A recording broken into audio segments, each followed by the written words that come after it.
From the East Tennessee Weather Center, here's your afternoon weather update with meteorologist Mike Witcher.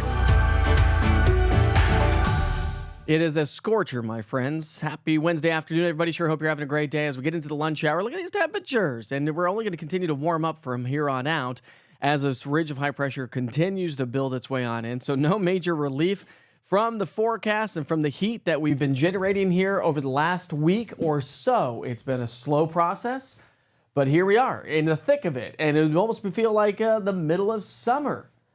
Got a lot of heat, but we don't have a lot of humidity, and that's the best thing about this heat, if there's a silver lining to the forecast. There also is a silver lining because we've got a cold front on the way. And that cold front's going to spill in some scattered showers and thunderstorms as we round out the week and head into the weekend. Cold front swings through on into our Sunday, Monday time frame, and that's going to bring us some relief as we head into next week. So here are those weather headlines. The heat and the dry weather is going to continue. We do have an air quality alert, by the way, today. Rain chances begin to ramp up as we get into our Friday. They're going to last all the way through the weekend, but not a total washout. And then cooler and drier weather settles in as we get into next week. So there is some relief. But in the short term, it's been a couple of years probably since we've seen one of these. It's called an air quality alert, by the way, due to excessive ozone. A lot of times when we get this stagnant ridge of high pressure, which I'm kind of surprised we haven't had it so far this season, because we've had several stagnant ridges hanging out with us. But like the one hanging out with us now, we're going to have some hazy sunshine. The sun interacts with the particulate matter in the atmosphere and produces ozone, or extra ozone, which can be a little unhealthy to us sensitive groups. So something to kind of keep in mind. But again, that's during the peak heat of the day, and it's not like you're going to want to be outside during the peak heat of the day if you don't have to be. Highs are going to be in the mid to upper 90s. As I mentioned, though, the dew points stay a little bit on the lower end. For now, anyways. That's going to change as we head through the week. We'll talk about it here in a moment, but that's going to put our heat index values, maybe add a degree or two on top of the air temperatures, but generally speaking, it'll feel like the air temperature, of course, in the direct shade. If you get in the direct sunlight, not in the direct shade, if you get in the direct sunlight, it's going to feel hotter. If you're in the shade, it's how it's supposed to feel for this time of year. Does that make sense? Clear as mud. Do I get you? All right, let's stick with me. All right, here we go. Heat stress picks up a little bit throughout the day today. I mean, even by 6 o'clock. Listen, coaches, parents, it's late summer. We're into fall sports for the kids. Something to keep in mind. It's going to be excessively hot for the rest of the week. The heat stress will continue to be with us as we get into our Thursday. It's going to continue to be with us on Friday.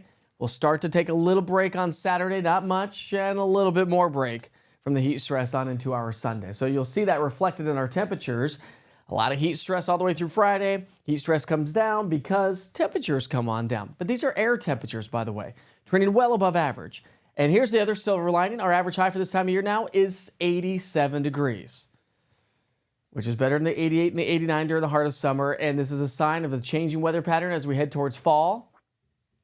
Temperatures will come down pretty quickly, average-wise, from here on out. So dew points will continue to climb. And this is why, the heat stress increases, heat index values will increase, and it's going to be an incredibly hot weekend all the way through Sunday, mid to upper 90s to low 100s. Near heat advisory criteria, which is 105 degrees. And then Monday, Tuesday, no heat index values expected. Actually, a nice little pocket of cooler air is going to be swinging its way through the area, and that's going to help to drop our temperatures to below average with some dry air in place as well. That's going to be nice. All right, let's switch gears and talk rainfall. We have not seen rainfall since the 19th. It is now the 28th. And we're not going to see any rain today. We're likely not to see much rain tomorrow, but we will start to see some rain pick up as we get into our Friday. So we got that going for us. Rain chances do ramp up, not a total washout. I think Thursday and Friday, higher elevations, plateau mountains. Saturday, we're talking about afternoon showers and thunderstorms. It's going to fill in, but this big ridge of high pressure is going to keep us high and dry all the way through Friday, say Friday morning. Through the day on Friday into Saturday morning, again, we're going to see some afternoon showers and thunderstorms. I think the best locations will be across the mountains of East Tennessee. It'll fill in a little bit more as we head into our Sunday morning, and then Sunday afternoon we'll get a little bit more. So I think rainfall totals through the weekend, Friday, Saturday, Sunday, will be about, generally speaking, about a half an inch. I've been saying about a quarter to about a 3/4 of an inch rain. We'll just cut it in the middle and say, generally speaking, we're talking about a half an inch of rainfall with maybe a little bit of an uptick in precipitation as we head into the first week to 2 weeks of September. So that would be good because we definitely need the moisture. And again, to recap the heat index values here this afternoon, I mean, it's going to be a scorcher no matter where you may be traveling. across the entire region. So do travel safely if you have any travel plans outside of East Tennessee. And stay on top of the latest weather forecast. You can do so outside of East Tennessee with the East Tennessee Weather app. It's your one-stop shop for weather right here at home, but it also travels wherever you go. Just search eastTNweather, all one word, in the App Store today and download it. It's 100% free. Other side note, I'm raising money for the American Cancer Society, breast cancer awareness, breast cancer research. Cancer affects everybody.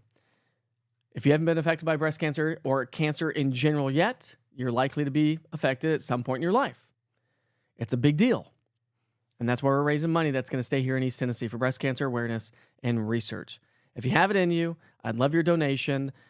Every dollar counts. And if everybody in East Tennessee donated $1, we'd raise a ton of money. And what's a dollar out of your pocket? Nada. Nothing. We can all afford $1. Anyways, I've got a link at the top of the app and at the top of my website at eastTNweather.com. Again, if you get a chance to donate, I would really appreciate it. All right, have a great day. Your next weather update's coming up at 6 o'clock. Remember, we do 6 a.m., noon, and 6 p.m. during the weekdays. And on the weekends, we do 7 a.m., noon, and 6 p.m. All your weather updates are available on the app, online, and on social media as well. Enjoy your hot afternoon. See you back here soon.